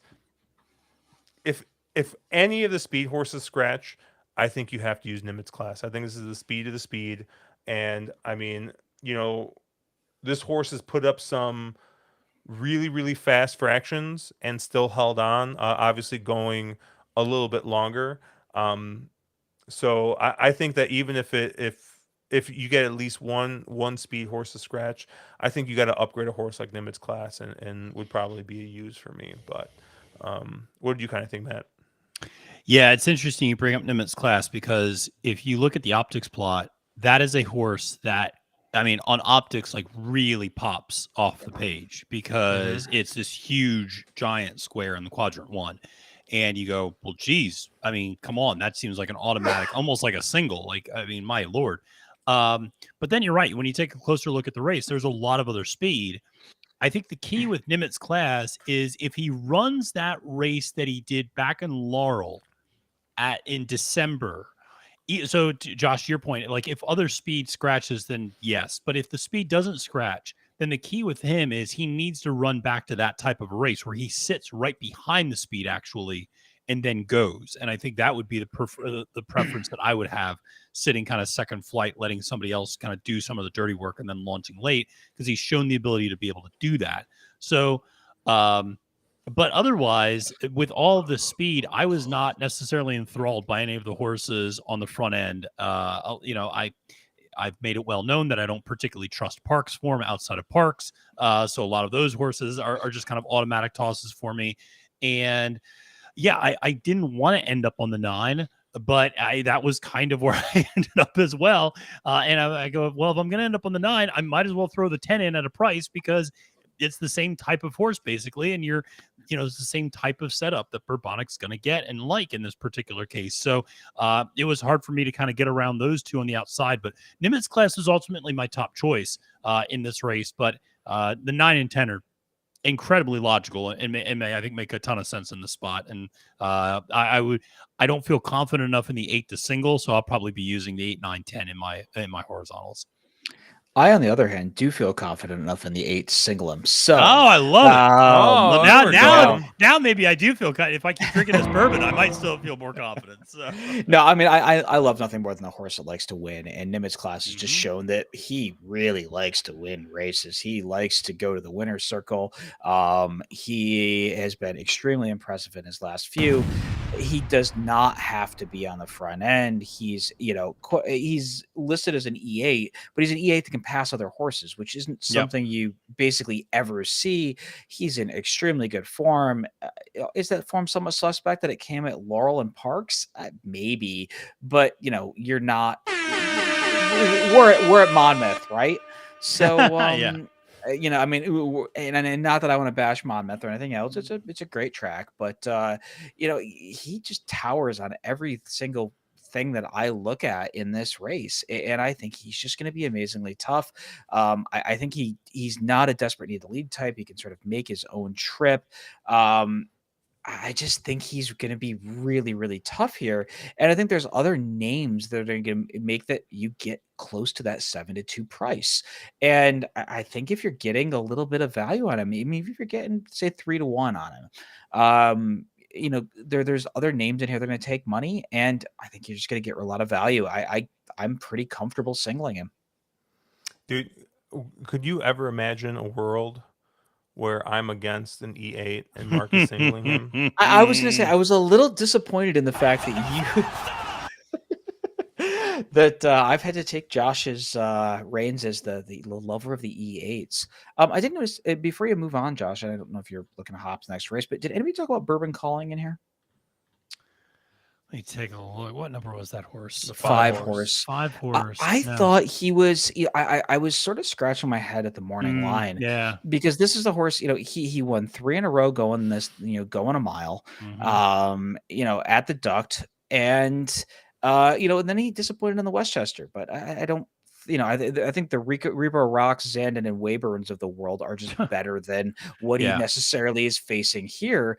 And if you look at those, if you just cross a line through the Westchester, some of those other races, the figures come back really tough in here, or sort of come back really, really, really stout. Like he ran some really good figures, and at 15-1, he seems like the kind of horse I wouldn't want to dismiss when he's done a lot better running than some of the horses are going to be a lot shorter than he is. Now, you have to make an excuse for that Westchester, but I would, was it just the layoff? I mean, it wasn't a super long layoff, or was it the class? Did the class get to him? Maybe it was Fergal. I don't know.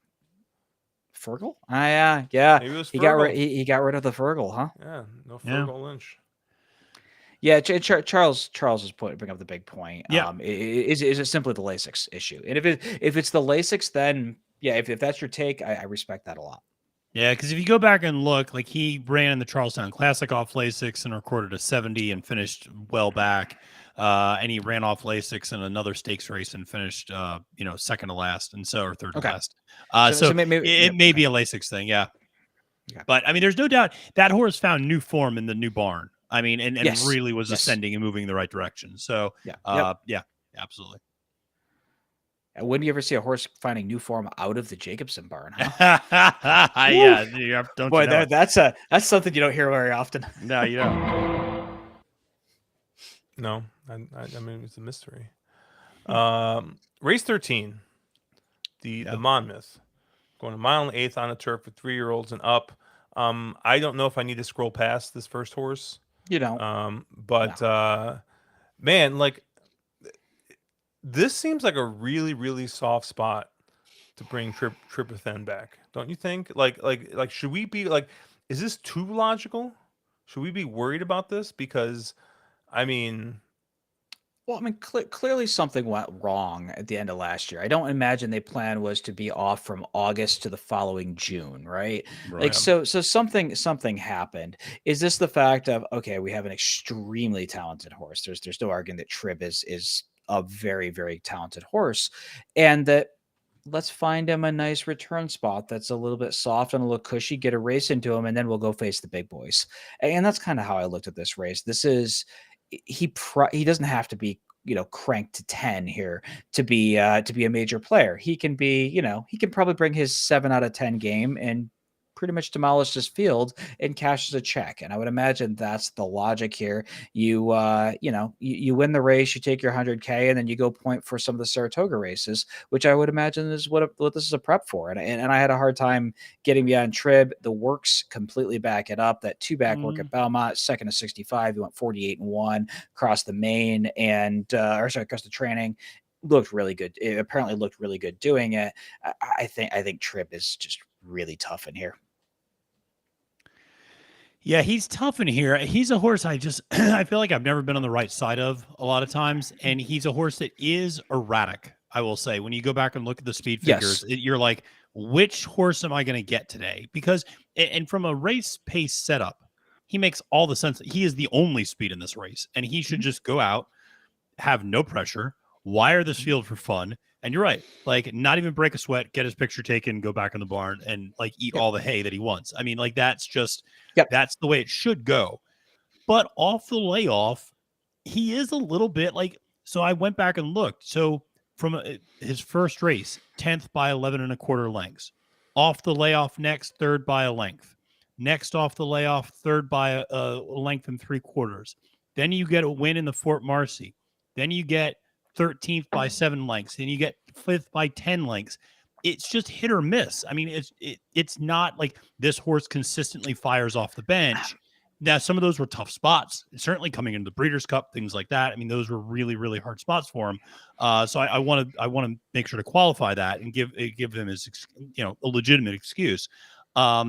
He towers over the field. Otherwise, he's probably a single for me too, but it took me a little while longer to get there than most singles take me to get there, I guess, is what I'm trying to say. Yeah, and I agree with that. But, I think if you look back at some of his races where you're like, oh, he threw a clunker, like maybe go to the BC Turf or something.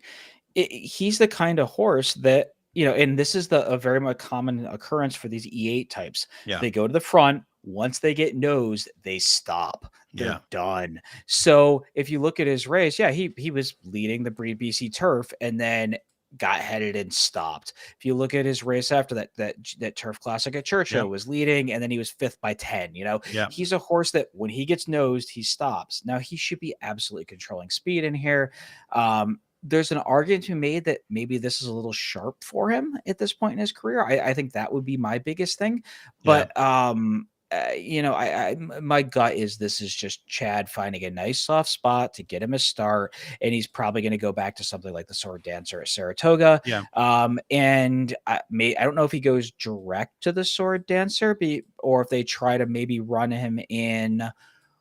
Oh, what's the black type? That's the prep for the Sword Dancer. That's opening weekend. I can't think of it right now. But Forbidden Apple? No, that's not Forbidden Apple. No, Forbidden Apple's at Belmont. No, it's Saratoga. Oh, they moved it? Forbidden Apple was the race that your horse won all the time.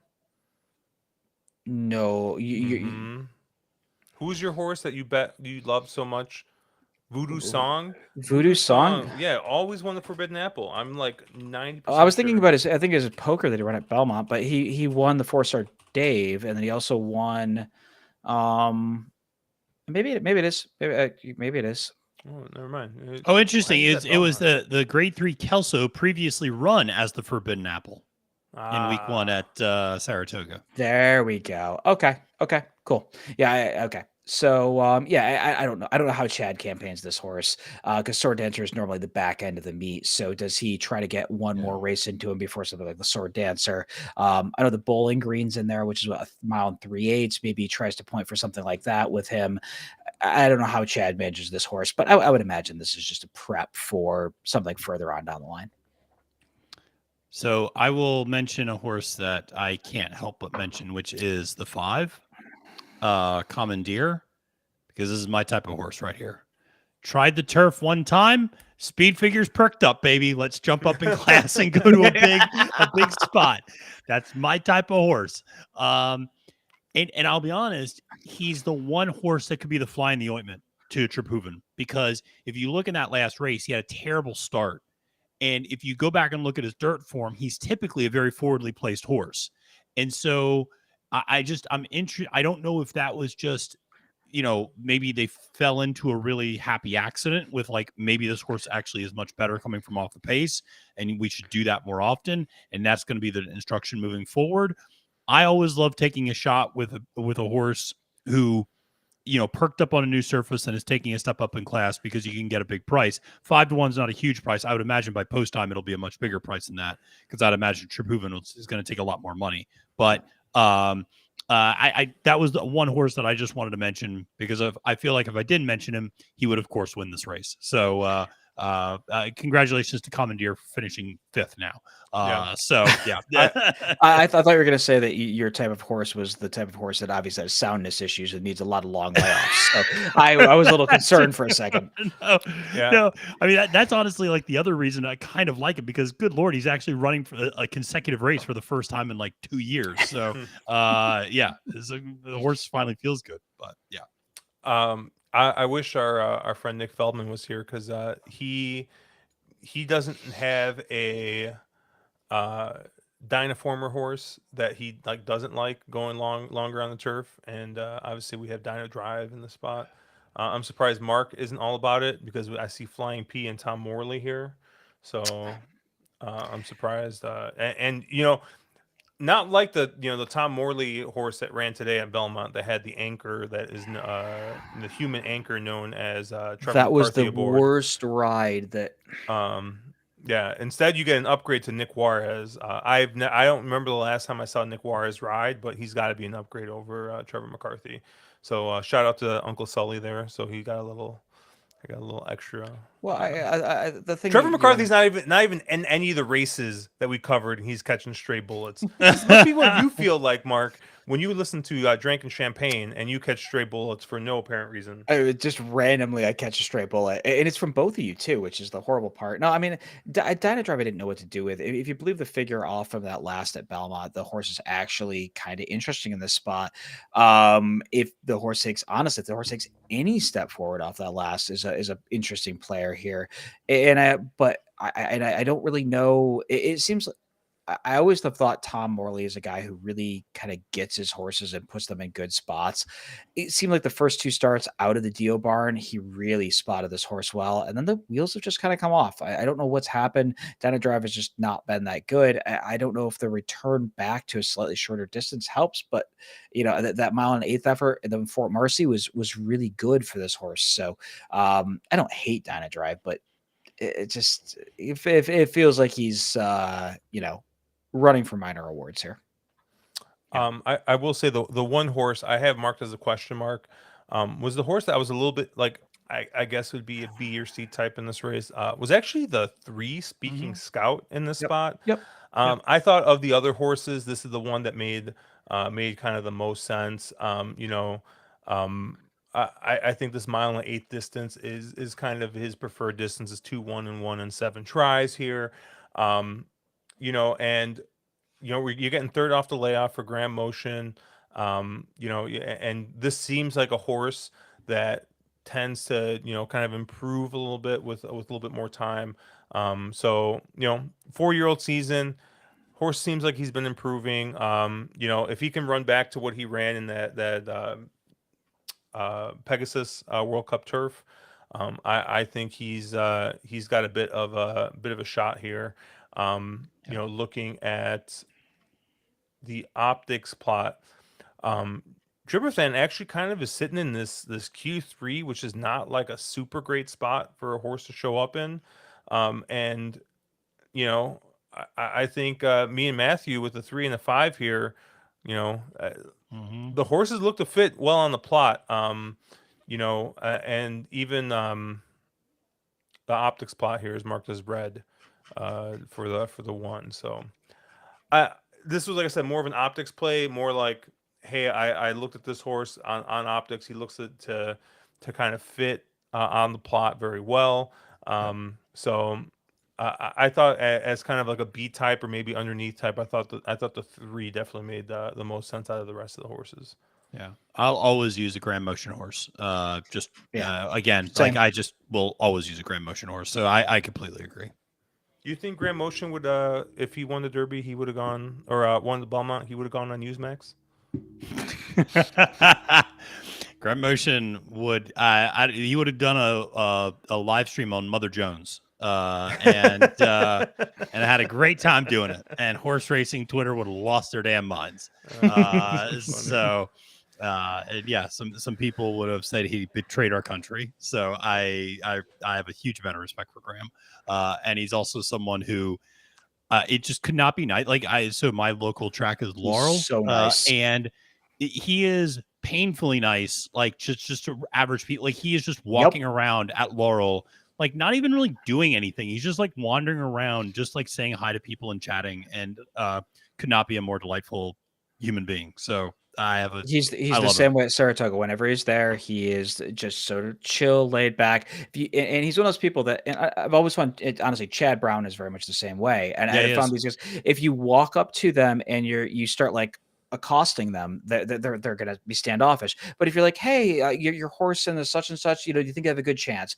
They're going to give you a legitimate, real story. They're going to give you real information, and they're not going to blow smoke. And I think both of them are the same way. And I've had a number of times where I remember Chad had a horse running, and I hit multiple horses at a race. I was like, oh, how's such and such? I asked him how Dunbar Road had been training, as he was walking by. He's like, oh, she's been training real well, but this other other horse had been trained even better. Although the horse obviously wins because he's just that's how Chad is. Yeah. Grand Motion to me is the same way. You're going to get that honest and just super chill and laid back. And if you get in their face or something, or you're a dick, yeah, they're going to treat you the same way. But as long as you're a normal human being, they're wonderful. So yeah, and I will say to your point, I remember we ran into Chad at the Breeders' Cup, and I remember we were chatting, and I think Chad might have brought up the point, and I was like, oh yeah, that he really laid his horses off leading up to the Breeders' Cup more than he normally does. And I said, oh yeah. And he goes, oh, you noticed that? And he goes, yeah. So, and then he went into this explanation of why he decided to do that. And then he told us that one of his horses that was running in the juvenile fillies is like, nah, she's not, this might be a tough spot for her. This is a tough spot. It's not gonna happen. I was like, okay, well, we're tossing that. All right, very good. And I think she ended up finishing third or fourth, but like, it was still, you do get those honest sort of answers from them. And I very much so appreciate that. So there are certain trainers who love every horse they have running. And then there are certain trainers who give you a real world, they're going to give you a real honest take. And both of those guys, I think, fall into that. And I think they're both good human beings, albeit, obviously Chad has had his issues and they're all very public and we're very aware of them. But every interaction I've ever had with Chad was wonderful. So Yep. Anything else on this race you guys want to talk about? Not really. Anything else on this? We need weeks like this, right? Where we can feel like we don't need to spend 17 hours doing content. I want to say that I know that I need to throw strays at Mark on next week's Drinking Champagne because I'm going to be the guest host or the guest on Drinking Champagne since Andrew is out of town still. The audacity of him to travel to internationally at this time of year. But he's had a bit of a rough trip. The poor guy. He's tweeting at airline carriers, and I'm like, don't be that guy. Like, come on. there was he has a legitimate excuse. There was a bit of drama. I would be a little shaken given the situation he had take place. I get it, but no, Andrew's good people, and good people. He's. It was very funny. I know Andrew. I was hanging out with a group of friends. Andrew randomly swings by. I'm like, oh, I know you. When we start chatting, and he spent the rest of the day hanging out with me and introducing me to a bunch of people that I like. Craig Milkowski. He walks over his box and just get an introduction, and you're like, oh, this is just amazingly cool. So this is after. I'm surprised Craig. Yeah, I'm surprised Craig talked to you after just putting words in his mouth with your nonsense. It was legitimate. I would say Andrew did something for me like 18 months ago or so that meant the world to me, which was after I stopped doing my initial show, the Win Play Show, Andrew really apparently, I never interacted with him, to be clear. He never sent me a DM. We had never tweeted at each other, anything like that. But apparently he had read my ongoing blogs every week that I would write about the different races. On his own, he recommended me to Odds Checker as somebody to write for them as a freelancer. And they reached out to me and they said, on the recommendation of Andrew Champagne, we wanted to reach out to you to see if you'd be willing to write for us and I immediately wrote to Andrew and just said, how much I appreciated it and that sort of thing. But that just shows you the type of person he is to go out of his way to do something for somebody he doesn't know at all. So that was really, really sweet of him. So more importantly, I think I may have convinced Andrew to also come out to Vegas for Travers Day. So Matthew, we'll have to plan this when we have to convince Mark. We have to convince Mark to come. Mark, come on. You're going to be at Travers next year. You're going to be at Travers every year. Travers, how many years in a row? Not to mention in a year, in a row, it's over 20. Lamb of God. I know, but the Lamb of God is the part that really is the twist in that. It's like, oh, I go see Lamb of God live because I'm not going as much. Even if Gary buys my ticket. Oh no, you are going, and we're gonna get you into a mosh pit. But somebody has to keep Gary out of trouble. Yeah, I love it. Yeah, I'm there. I can't wait. Because part of it is I can't wait to see. Caleb always seems so buttoned up and in control in all of these pods. And when I heard the story about him at the Luxor, I was like, I need to see this version of Caleb. How much Like, of the that's story the- did you? How much of the story did you hear? I mean, I'm I not heard gonna- enough. I heard enough to know he got lost in a hotel, in his own hotel, and that Josh, because I was watching on the live stream, and there was just an empty chair for a while, and like I think you were talking in the background maybe, and just like explaining what was happening to the viewers, and then he just came in and just passed. Thankfully passed out. But his girlfriend called me live, like while we were there, and we had to go find him.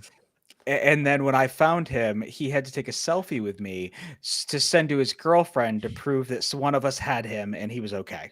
Fantastic. Yeah. That's the sort of relationship you want to find in your life, and that's those are the sort of friends you want to have in your life. So unfortunately, I don't know if Caleb's gonna be able to make it because of MIT. He's gonna be extremely buttoned up. Yeah. But I will say that last time I got dinner when he was in town, I got dinner with him and his girlfriend, and we were talking about it, and she was like laughing, telling me. I was like, "Did I ever send you the picture?" She's like, "What picture?" I was like, "Oh, I never sent you the picture, did I?" So I sent her the picture of him just passed out on the couch, and she's just like dying laughing, and poor Caleb's just like sitting there like, "Yep, that was me."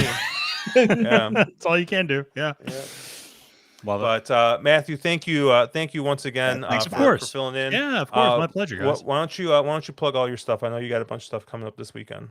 Yeah, I mean, listen, if you just follow me on Twitter at the handle @FailedToMenace, you can get all my content there. I have a Monomoy Girl Stakes Day preview, and then I also have a graded stakes preview for Monmouth. I was going to do the whole capping the card for Monmouth, but then I looked at the forecast, and I said, why am I going to cap an entire card when 4 of these races are going to get moved off turf?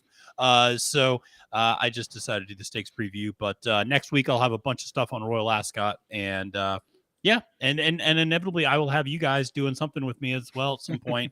Also, and Monday nights, Assiniboia live streams, 8:00. We have a lot of fun doing that. Mark's going to get on one of these days, I know. So, and we're just going to straight bet Antonio Whitehall the entire night, and it's going to be cool. Exactly. I think he won at 10-1 yesterday, didn't he? He did. Yeah, of course he did. The guy's winning at like 37%, and they let him go at 10-1. Idiotic, but I love it. I love it. Awesome, and then obviously Matthew, you're gonna be filling in for Andrew Champagne next week, so we'll figure out some fun topic to talk about. Absolutely, and we'll make sure Mark catches plenty of strays in that. But catch us at ontherwronglead.com at @wrong_lead. Obviously, if you guys are watching on YouTube, make sure you like, subscribe, hit all the buttons, and we will catch you guys all later.